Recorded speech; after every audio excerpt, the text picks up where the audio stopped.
we go. Hi, guys. Welcome to the Check Your Privilege Talk, Ally Talks with me, Maisha T. These conversations are an open dialogue around the importance of moving beyond being a white ally, but working more towards being a co-conspirator, centering women of color against the fight against patriarchy. But the best way to win the fight is for white women allies to acknowledge their own privilege, ways they're working around it, and kind of talking through and beginning to center women of color in the feminist movement. So today I have with me the beautiful Anna. Darian, please correct me if I'm wrong. Anna, why don't you tell us a little bit about yourself? Cool. So it's actually Anna Darian, but it's okay. I've lived in a few countries, so my name has been said a bunch of different ways, and I usually just nod. But yeah, I go by Anna. So first of all, thank you for having me. I was admitting before we were recording, I'm like, I'm a little nervous, but I'm more excited because I do think there's no way we can do this other than just having conversations and getting to know each other one-to-one. So, but yeah, so a little bit about me. I'm a storyteller. Professionally, I'm a storytelling coach. And so as of right now, I work mostly with entrepreneurs, job seekers, just learning how to tell their story, especially around times of career transition. And so I also have a podcast, which is kind of what is pushing me into the conversation we're going to be having today, but I will check that. But yeah, I have a podcast called Money Speaks. And here I'm really exploring our relationship to money. This is a storytelling podcast, and we're really having a critical conversation around how we began to think about money. What have we done for money, not done for money? And we unpack all the topics there. So that's what I'm super excited about these days. That's awesome. Cool. Well, thank you so much for doing this. Absolutely. So I guess the first question I tend to ask is, when did you know that you are a feminist, if you identify as one? I do. That's a really good question. I will say the word itself, this idea of like, I'm a feminist, who was the girl from Harry Potter who talked at the UN? Who was that cute little girl? I'm going to say Hermione. But I know, I was like Hermione, but like the real name of her. Right. So she had that really powerful talk, and it wasn't even that long ago. But I will say, it was the first time that I was aware that I needed to make a choice of like, am I claiming this word or not? And I think that she was just so emboldened in like her own claiming of that word. So I'd say that's when I really took the title. I would say definitely I've characterized myself as, a strong, independent woman in different terms throughout my entire life. I think, my gosh, I would say where I started to get really outspoken was probably college for sure. I think I was dating a car salesman, and I hung out with a lot of his male friends. And I learned very early on during that if you're going to like be seen in this space, I started to just mouth off. I think that was my first thing, was just mouthing off and being as gross and vulgar and loud as the men. So I think that was my first definition of being a feminist. Awesome. Hermione is Emma Watson. Yes. I know that speech you're talking about. I will add them to the show notes so as a reference. Mm-hmm. So how would you define being a feminist? So I would say I'm stealing from a friend of mine who I had a conversation with a long time ago, at the point where she was getting married and she was choosing to take her husband's name and not work and all these things. Yeah. And she had said that it was about choice for her. It wasn't about like, I'm going to do this and that makes me a feminist and not do this. And something about her, explaining that in relation to things that I would totally judge as being super feeding into the patriarchy, like, making yourself dependent on a man and taking yourself out of the workforce, taking his name, all these things. And but for her, she said, it's about choice for me. Feminism is about choice. And that has definitely stuck with me. So I think of it as like having the choice to do the things that you want to do. So I think of it in relation to opportunity. So everybody having equal opportunity to to live the life that's based on their choices, empowered choices.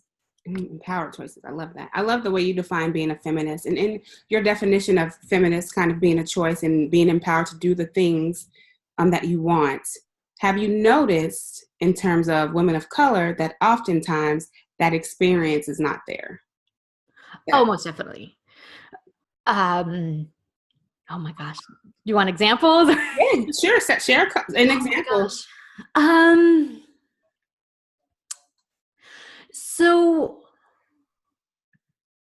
gosh, I could go so many different places with this. Okay. Because I think what I've come to understand in this idea of choice is I Mhm. think a more dangerous thing is the choices we don't even give ourselves permission to have, or the dreams, right? Um, so I'll say it super quick, but I watched a talk recently of a trans woman. So lived most of his life as her life as a white male and is now a woman. And so she was talking about how just this process of now being questioned and not trusting her judgment, this and that, like over time, she started to just not even think maybe she fully understood everything herself. And Yeah. that made me really think less about like what people have wanted to do that they haven't been able to do, but what have they not even thought of because they've been told consciously and unconsciously that you cannot, that this isn't for you. But I would say, specifically in my experience, I would say I worked in government for a while. I worked for the city of Phoenix in economic development. Mm-hmm. And obviously, with government work, they have quotas, right? They Yeah. need their staff to reflect the city population, and within their best efforts, I think they kind of did that. But I would say that was the first place where I saw just this. That yes, you could say like, oh, we have a certain amount of Latino women. This was in Phoenix, right? So obviously the biggest. Right. I'm not gonna say minority because I think it's more the majority, but Latino women, and you get your check marks because they're physically in the building, but Mm-hmm. they were very rarely in higher positions, usually in a more secretarial admin role. Arguably, like, we're still not talking about anything that's affecting the Latino community. We're just checking off the box of like, you're here. So Yeah. I would say that was the time where I was very aware that this was a culture where it's like people could walk in and see like this is where your sandbox is. Yeah. So, So it's almost like that's kind of what it's like in feminism, where you can see like, oh yeah, you're a feminist, but the voices are silenced, or mhm, and the white women are more centered. definitely. And you saw that in that work experience. That's definitely true in corporate culture. Yeah. And that's part of patriarchy, right? Because that's what patriarchy has taught us and has Mhm. bleeded into feminism. Mhm. Definitely. Yeah, cool. Thanks for sharing. I'm going to move into a little bit about being an ally. And so, what does being a white ally look like to you? So you're catching me at an interesting time, because how I would have answered that question is probably very different a few years ago as of maybe even 2 weeks ago.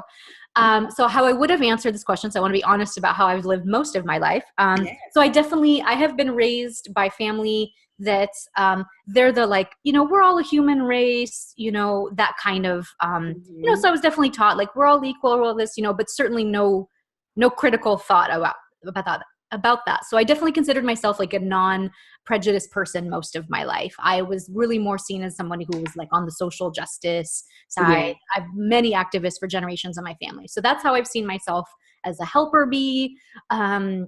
And so definitely how I would have defined allyship a few years ago would have been like, for example, I was a big sister in like a big sister, little sister, and I didn't specifically ask for it, but I was paired with a young Black girl, and I felt like I was doing a good thing, right? I'm showing her the world. I would take her Yeah. to white neighborhoods, right, and show her, Oh, not wow. sorry, not white neighborhoods like that, but like Yeah, I know. when you go. I lived in Portland. It was pretty easy Okay. to find a white neighborhood in Portland. I would take her to like experiences that I thought that she would not normally have, right? Like Mhm. cute little shops. We would paint ceramics, those types of things. And I felt like I was doing a good deed by showing her a different world, right? Um, so I think that's, being like a volunteer and like focusing efforts around um, people of color, low income communities would have been how I saw helping. Um, or allyship, I would have seen it as like a helping situation. Is like, let me help you with whatever I've got in my toolkit. Mhm. Now, And it's been years in the making. I feel like I'm late to the game of really like even thinking about whiteness in this whole thing. But a friend of mine who is an activist in Phoenix, I don't know if she wants to be shouted out, so I won't mention her name, but she's been very active in immigration rights and things like that. Mm-hmm. And I had come to her once. She's got this space, and I wanted to do a storytelling show where I really was able to, like, again, help people of color and like say like, hey, do you want to have like share your stories in the space and like really make a concerted effort to get less white voices in the storytelling space, because it was quite white in Phoenix. And she had said, at this point in my life, the only thing I'm really trying to help with is to really focus in on understanding whiteness and how white, I don't think she said white supremacy at that point, but yeah. And I was so confused by that, because I was like, so you want to help white people? Like, I just dismissed it completely. Right. And then cut to years later, a few weeks ago, I've got this podcast. I interviewed a gentleman from Phoenix that I met through her, and he's Latino. So I was getting ready to maybe add like a little action item of like how people can get involved if they want to help with like undocumented folks and everything that's happening in the media. But what I did is I asked her what I should say. And I was like, I'm asking a white woman what kind of resources, like I literally have like a Latino man who's going to be who's on my show. And I didn't even ask him first. I asked her, and I was like, this is white supremacy. Yes. It was so like, I'm late to the game. And then I was like, oh, hell no. And I was like, oh God. And it just like, it kind of freaked out. Yeah. 0 like woke points for that. And I was like, oh my God. And then I freaked out about, how have I even been interviewing people that's reinforcing white supremacy? How am I structuring the conversation? So basically how I would see allyship right now for myself, coming full circle to your question, is really educating myself about whiteness and not assuming that this is neutrality, that this is just like normal. And then everything else is something else. So I've been, I know there'll probably be space for recommendations, but I've been reading, Robin DiAngelo's White Fragility, Why It's So Hard for White People to Talk About Race. So that's been allyship right now, is understanding this and then not trying to help anybody else. Like if people are leading a movement for their own communities, support that, but it's not my role to like step up and be like, let me help you out there. So that's how I'd see allyship, is supporting existing efforts, not in a leadership capacity, and then educating myself about how my actions are reinforcing white supremacy. Thank you, Anna, right? Yes. Anna.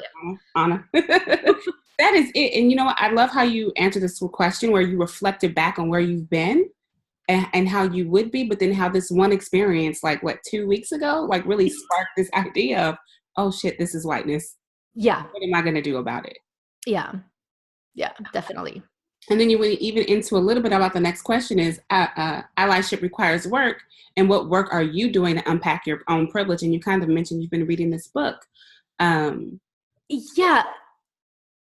So definitely I would say, so she is white. And so she's admittedly a white woman centering white voices, and she calls herself out for that. Okay. That being said, I put I think how you saw me was I put a post out. I said, I'm looking for resources to understand whiteness and white supremacy. And most people put content that was really about racism in the US specifically, focusing on Black experience or another. And while I think that there's absolutely that is content that I need to be consuming as well, I find that what I've done when I read that kind of content is I go, oh my gosh, that is so terrible. I'm glad we're either not doing that anymore or those people are so terrible. Mm-hmm. And I feel like for myself, what I've been missing this whole time is how my own actions are like just maintaining this white supremacist status quo, which is a subtle difference. And it sounds like I'm almost silencing people of color, which maybe I am. I need to do step 2 on this. So I think it's a both and, but I think that's the work right now is I'm looking for ways to understand how, like I've already mentioned the podcast, right? Right. Having listened back to that interview, particularly with this gentleman, Mm-hmm. there's so many things that I say in that interview. Like, for instance, he lives in a neighborhood that's literally south of the tracks in Phoenix. And there's a sentence where I say, oh yeah, it's a place that people didn't go to. Right. But people was white, middle to upper class people. And I used the word people to Right. mean, and that's the kind of stuff where I'm like, oh God, like I'm very scared of that. So I'm very open to recommendations for anybody who is speaking to this, but I really want to understand white supremacy in terms of how it is reinforced by good people. Yeah. So it sounds like you are trying to have this experience of hearing what white supremacy is from the white lens. I'm happy to read from anybody. I would say right now, most of the books on whiteness that I've seen, I'm 2 weeks in. If anybody has recommendations, please send them my way. And I'm not it's not from the white lens, but a critical discourse around whiteness, moving away from this idea that I don't know, that it's just that it's universal, I guess. Yeah. So it's all and for sure. I got a lot of recommendations. My bibliography is pretty much full for the next 3 years. Good. It's great because, you know, at this point, and we're getting ready to get into this shortly, a lot of women of color are kind of not ready to do the work for white women anymore. It's a lot of emotional labor for us to give the advice or to answer questions like, oh, I have this one Black friend. What should I do about? That's not my job. Sorry. Yeah. So that's good. So I want to go a little bit to white woman violence. Have you heard of that term, white woman violence or weapons of whiteness? Oh gosh, I read that in your questions. I'm sure I have heard it. Have I heard it in a listening capacity where it stops me to think? I'll just admit no. Like I'm sure it didn't feel like a sentence I've never ever heard, but I would struggle to define that for sure. Okay. What comes to mind when you hear the words white woman violence or weapons of whiteness? Like what energy comes up in your body just initially hearing that? Definitely the first one, the weapons, or I say the violence one. I have to fight that urge to want to prove to you that I'm not a bad person. Like I want to be like, no, but I'm okay. I'm not great, but I'm not the worst. Like I want to burden you with telling me that I'm okay, that I'm doing great. Okay. So yeah, that one is a harder one to hear for sure. I think the weapons of whiteness has a more removed feel that I feel like somehow my white fragility doesn't pop up as much with. Yeah. Okay. So weapons of whiteness was actually a phrase coined by a licensed clinical counselor. Her name is Catrice M. Jackson, and she just defines it as the emotional, verbal, and energetic weapons launched at you as a woman of color when you're speaking your truth. So that's kind of like the blend of like the white tears and the white guilt that might be displayed when a woman of color simply speaks her truth around a topic or an issue. And so, yeah, I think that the way that she has coined it and phrased it, which Catrice M. Jackson is a reference that I'm going to share with you, was a way to kind of spark like that. Wait, what am I doing wrong? Like, where am I in my body and how am I reacting to people? And so in your understanding of that definition, what I can say is hearing what you did in your last interview, you almost realize like, ooh, I'm using my whiteness and my privilege in this conversation. Yeah. Right. Definitely. So I was going to ask, like, have you used that against what this is about women of color? Do you know in your lifetime if you've used like weapons of whiteness against women of color? Oh, I'm sure I have. I'm sure you're being very gracious with how you're asking that. I think the answer to literally every question is yes. If you think it's no, like yeah. But so one thing I was thinking about in leading up to this conversation is,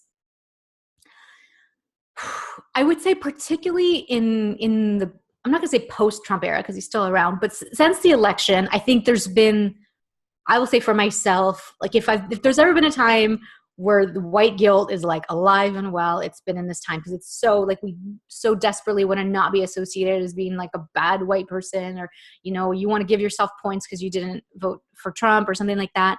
I will say specifically with one woman who I think of her as a mentor. She is the very first person that really was powerful for me in storytelling. She is a Black woman. And in that conversation, I will say many times, well, one, I feel like I've called her a mentor, and she's kind of said, you know, oh, you know, you were fine before you got to me, don't worry, da, da, da. And I've wondered at times, just even since I've been thinking about this conversation, whether I was like putting her in a role that she wasn't consenting to, in a way, because she definitely has mentor relationships with women of color. And I think that's something where she has established, like, this is the mentee mentor. And because I know there's like this stereotype of the helpless white girl and the wise Black woman, like we have that in all of Hollywood. I've wondered now, since thinking about it, I'm like, by me putting her in that box and asking her questions, or looking, even though we've never identified as mentor and mentee, have I put her in that box of having to be like the wise, like was she just trying to be my friend and I was making her be something that she didn't want to be?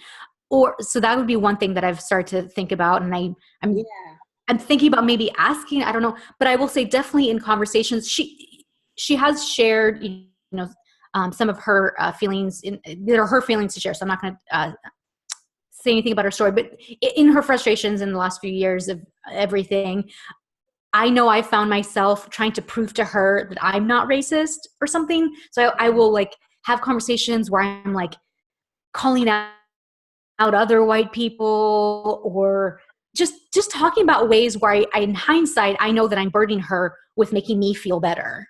Yeah. I think that's a big one that, and I'm looking for examples of ways I've done this where I think I'm actually, again, doing a good thing, where I'm like, you know, have a mentor that's a woman of color. Like, I'm a good person. And it's like, and it's flipping that script, definitely. Yeah. And so it's my second part to that was, in that experience, how did you repair? Like, you've known you doing that. So with this mentor-mentee relationship, it sounds like you have a way that you're interested in repairing that, or exploring like how your relationship dynamics may play out with her. Yeah. I mean, I think, oh my gosh, I have not. Obviously, this is something that is so alive for me right now. Yeah. I think I would feel, I mean, I'm feeling it right now. I mean, violating her by even talking about her on this podcast without her consent. But I would feel comfortable asking her if I've, you know, if she's experienced me in this way, or maybe, I guess a better way to think about it is, you know, gosh, I struggle with how to approach that without further burdening her to, yeah, I mean, even prior to us recording right now, with me saying to you, I'm feeling nervous.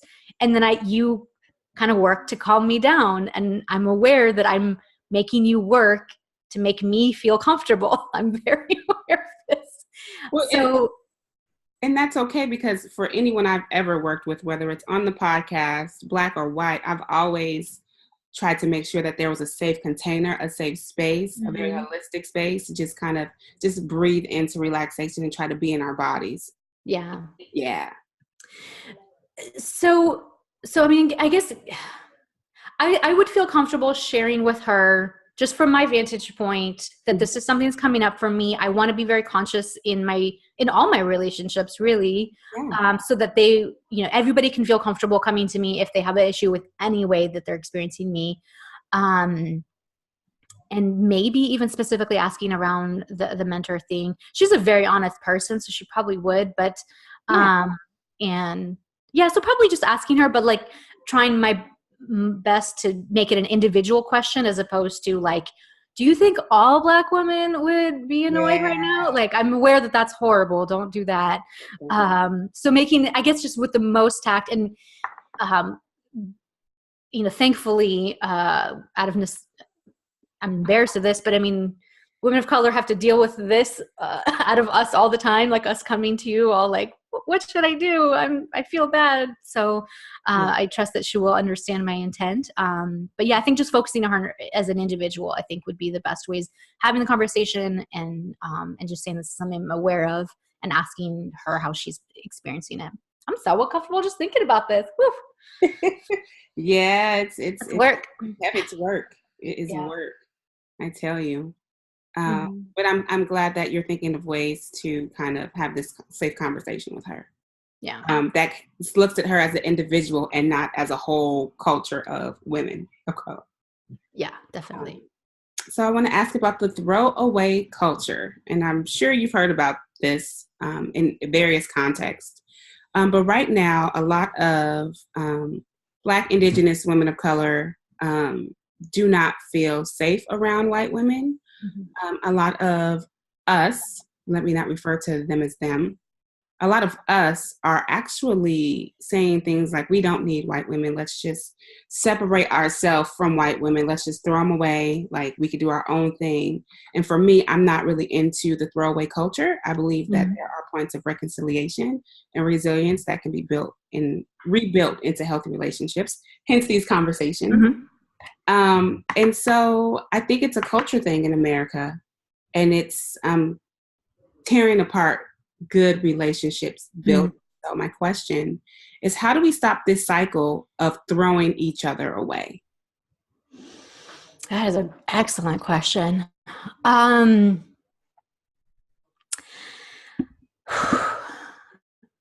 the first thing that comes to mind is, I mean, I think what probably has led to this, I suspect, is, I mean, I will say for the first, it was, I was aware of feminism basically being white feminism, the greater category was after the Women's March, right? Where there was complete putting the whole thing on blast for its lack of intersectionality. And I have to confess that my first thought, and not even thought, I said it to at least one other white woman there, I was like a little like, oh my gosh, like, can we not just be happy about something? I'm just being honest. I definitely was defensive. I was fragile white to the core, where it was just at a time where I was like, I felt like we needed some positive news, and this was it. And we couldn't just be happy about this. And so I suspect that in terms of activism and in people wanting to separate, or whether it's women of color, I think that there's kind of this, if you have to deal with a bigger issue, and then on top of it, white women being pouty, like I would probably not want to be around that too. I think of this as like when I try to say something to men, and then they start to give me this like devil's advocate, like, come on, little lady, you're not really thinking this, and it's easy. Like, as women, we have very easy examples of what it feels like to be dismissed when we're making a point. So I think, to your question of like, how do we do this? I think I'm just going to say from my perspective. So as somebody who walks through this world through white privilege, there is just, if someone is feeling any sort of way and they're saying whatever they are feeling, I think our role is just to believe them, period. Like, we don't need to understand it. We don't need to have a debate about it. It doesn't need to be like a thought-provoking little like exchange of ideas. Just believe people, right? That happened to me recently with a white man. We were talking about something. I was venting about an experience, and I kicked it over to him, and he just said, he nodded, he goes, I believe you. It was the best feeling I've ever had. I was like, oh, you're not going to like kick it back. You're not going to make me prove that this is actually unjust. I don't have any more work to do here. So I think the greater work is, I think, on the part of white women to put ourselves into spaces where we are uncomfortable. I've gone to spaces where, led by people of color, and I might feel like, oh my gosh, like I'm the minority here, which is a ridiculous statement. And sit with that discomfort. Like, if you're uncomfortable, know that that's how, others have to feel all of the time. Right. And not try to have this be a one-to-one conversation where we're kicking around ideas. I think our role is just to be far more silent, believe people, and support people of color who are leading or initiatives. We don't need to jump in and be like, how can I take a leadership next to you? Like, no, like it's just, what do you need? Like, what's the support? What's the best thing I can do? And taking instruction from there, not getting your own ideas of how you can support. But I think more than anything, just hearing things that you're uncomfortable with and not trying to prove that you're not a bad person. I'm helping no one by trying to prove to women of color that I'm not a monster. It's not moving the needle clearly. Yeah. Yeah. Thank you, Anna. That was good. I also think that it's also, you had that good example with men. It's rooted in patriarchy. Patriarchy teaches women that they're like, you're dismissed. Like, I don't want to hear what you have to say. Like, just deal with it, right?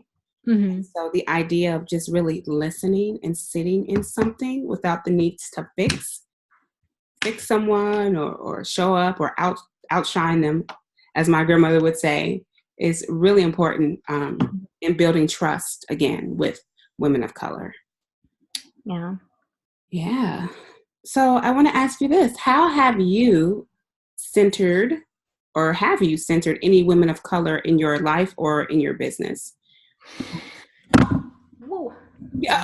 Oh no. Oh, no. My microphone just fell over. Okay, I was like, what did she say? No. Yeah, it was like a little moment, like, my microphone was like, don't start talking unless you have a good answer to that question. So I'll share what is alive for me right now. Sure. So I would say the podcast, because I'm the one curating it, right? So I'm choosing who's coming on. Of course, people have an opportunity to kind of let me know that they want to share their story and things like that. I think I have found myself, and I've stopped short of posting on social media, although I've come very close, is I would say, a disproportionate amount of women of color on my podcast. Like, and most of it is folks that have come to me. Like, I think there's maybe one woman that I've invited, the rest.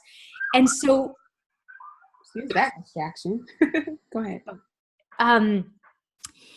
And so there's a part of me that has given myself a little brush on my shoulder. Like, clearly I'm doing something right if people are feeling comfortable coming to me, sharing their story, and I've got this really diverse lineup, that's again, like my old definition of being a good person is we have diversity and this and that.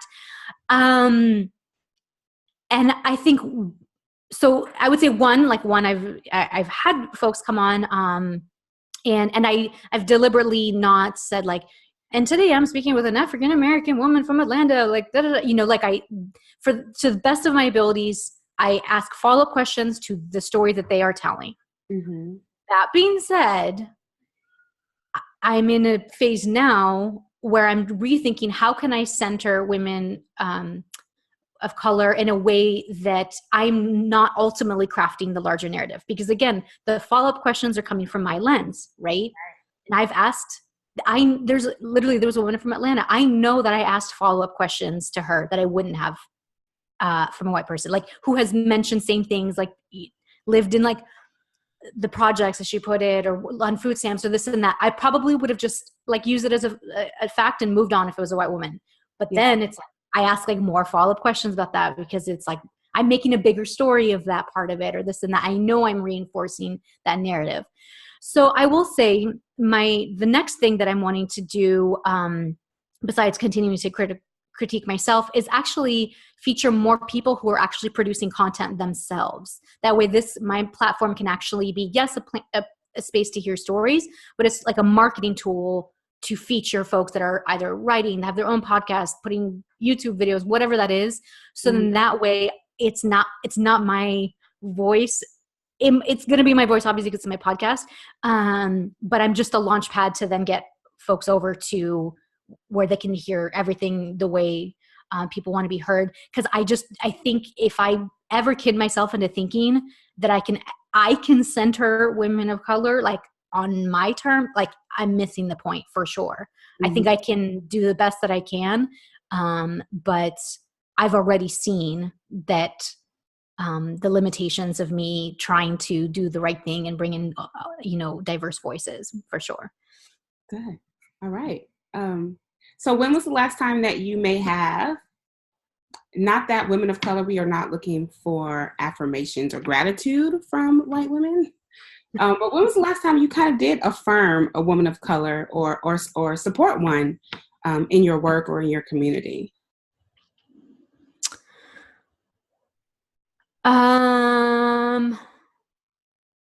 Oh, that's a loaded question because I want to be like, I think that comes from the idea that we all work in marketing, well, whether it's entrepreneurs or even in the corporate world, like we face so many barriers every day as women of color. And it's always great when you have that one coworker that speaks up for you, that one coworker that kind of advocates, for your needs. It says, hey, I saw the way Bruce treated you during that meeting. Do you want to talk about it? Or do you want me to give you some tips on to go to HR? Like, when was the last time you could think that you might have affirmed a woman of color? Oh, this is not good.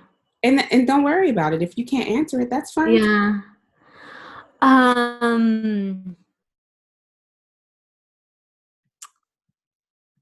I mean, the first things that come to mind are times where you're like kind of calling out another white person, but what you're talking about is something very different, which is actually holding space for the offended party.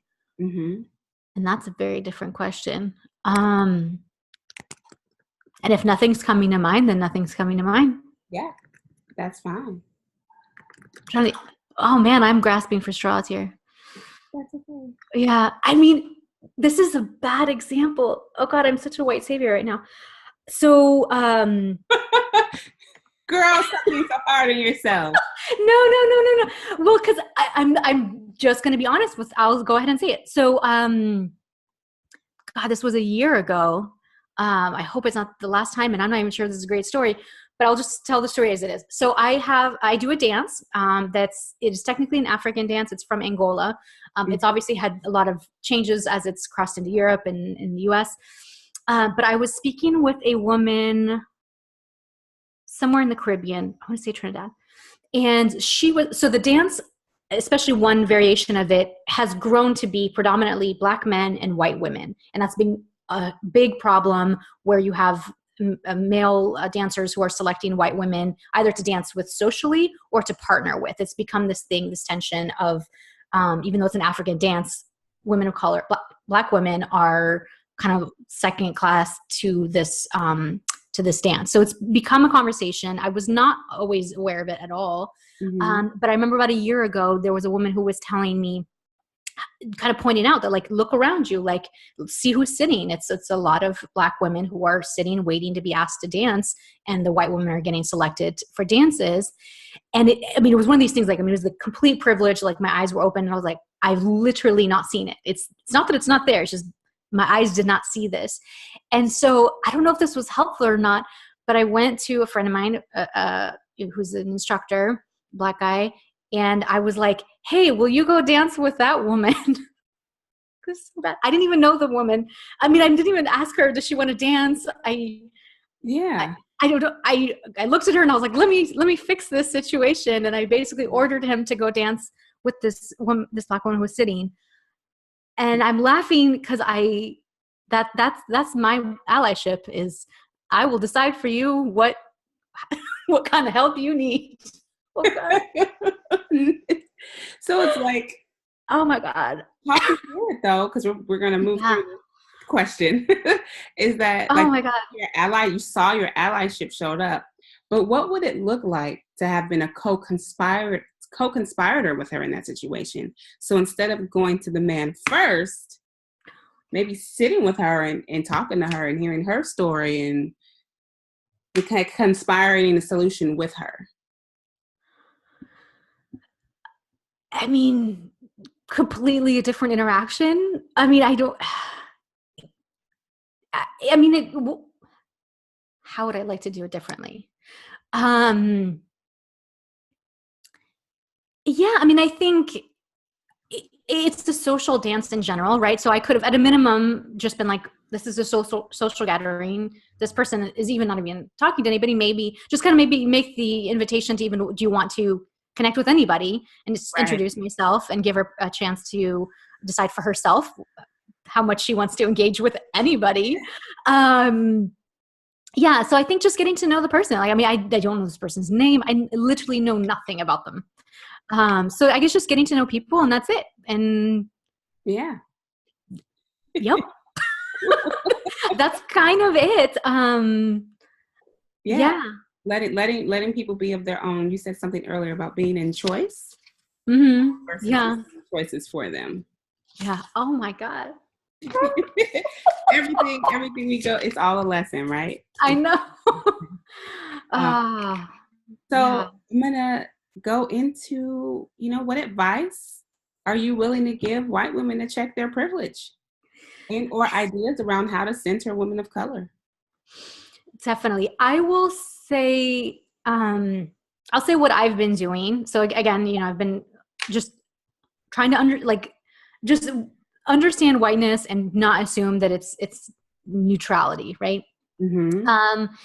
I will say for me, what I'm trying to do is spend far less time trying to identify all of the horrible things that are happening in the world so that I can say like, oh, that's terrible, Mm-hmm. and really focus in on how are my actions upholding this? Because we can get in the moment horrified about whether it's immigration or the Muslim ban. I mean, literally just this week alone, as we're recording this, has had so much, right? And it's so easy to be like, oh, what a terrible time that we live in. I can't wait until Trump is out of office. And I think that if there's anything that our parents' generation, and I come from a quote unquote, what would have been a woke family in the 60s. And,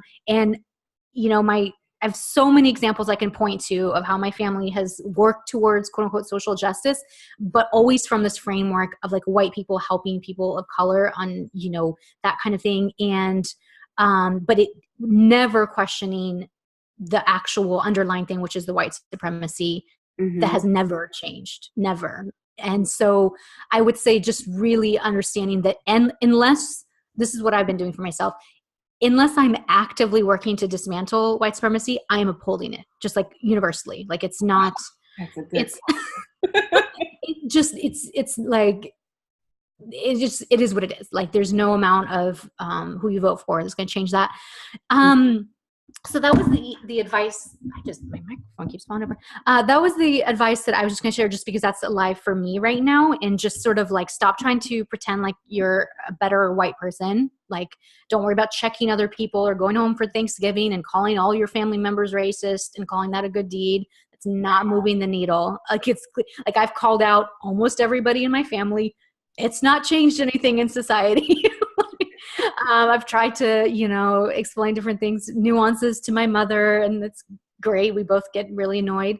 But it's so I think that since having this conversation with you, I will say more than ever, just getting to know people, period. And in the same way that you would want to hold space for anybody that you're having a relationship with, friendships, otherwise, to the best of my abilities, to not be entering it with this energy of like, I'm here to help.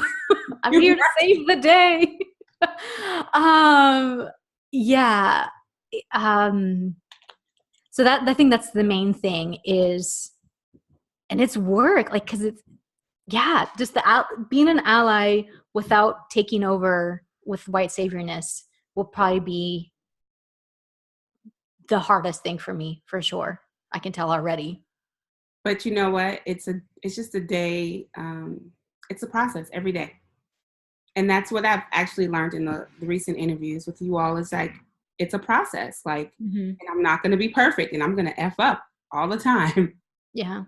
But I'm willing to unlearn and relearn every day. Yeah. I will say one thing, and I think this is a concrete piece of advice for folks, is with my last podcast that I did, I had a little introduction where I shared the story of how I basically went to a white woman to ask her what we should do to help Latinos. And And then so I shared that my own work about, studying whiteness and white supremacy and this and that. And I got 2 emails from people, one from a Black man, one from she's Puerto Rican. She's a whole mix, but definitely a woman of color. And both of them had sent me messages thanking me for having done that. And I didn't say like, oh, you're welcome. I was like, well, I'm late and the work continues, but thank you for the message. But what I will say is, without having to step out and having to like overtly try to help anybody, what I did is, by me just talking about my own story, I'm not preaching, I'm just telling my own story. Like, I'm stepping into my own whiteness, I'm understanding what the hell that means. I hope that if I were to then do something that super reinforces white supremacy, that folks might feel more comfortable being like, a FYI, this and this and this, because I hope that they would trust that I wouldn't be as defensive, because I've already admitted that this is work that I want to do. So that's my hope, is that through just sharing that little bit, I've de facto created a safer space that welcomes, while I'm not tasking anybody with doing that. It's not your homework to educate me. But I hope that it creates a space where people could feel comfortable holding me accountable. So. That's great. Thanks, Anna. I appreciate your insights. Yeah. Thank you. Oh, man. Thanks for this was great. And thank you guys for listening or watching, whichever medium you're using. To learn more about what we're doing with the Check Your Privilege podcast or the Check Your Privilege series, feel free to look at the bottom of your email and you'll see some content below. We have a workbook. This workbook gives you resources, tools, and tips to help you kind of reaffirm who women of color can be to you. It's got some study questions similar to the questions I've asked Anna, and you can go ahead and download that workbook. And Anna, would you like to tell people where they can find you? Sure. So I would say at Storyboss Nation, and that's for Instagram and Facebook. So great places to find me, or just even, I hate to give 5 different call to action, but Storyboss Nation pretty much everywhere, like storybossnation.com, Storyboss Nation Instagram, Storyboss Nation Facebook, and then definitely the Money Speaks podcast is where I'm really trying to push the needle for sure. Awesome. Thanks so much, you guys. And until I see you, synergize, balance, and thrive in your everyday life.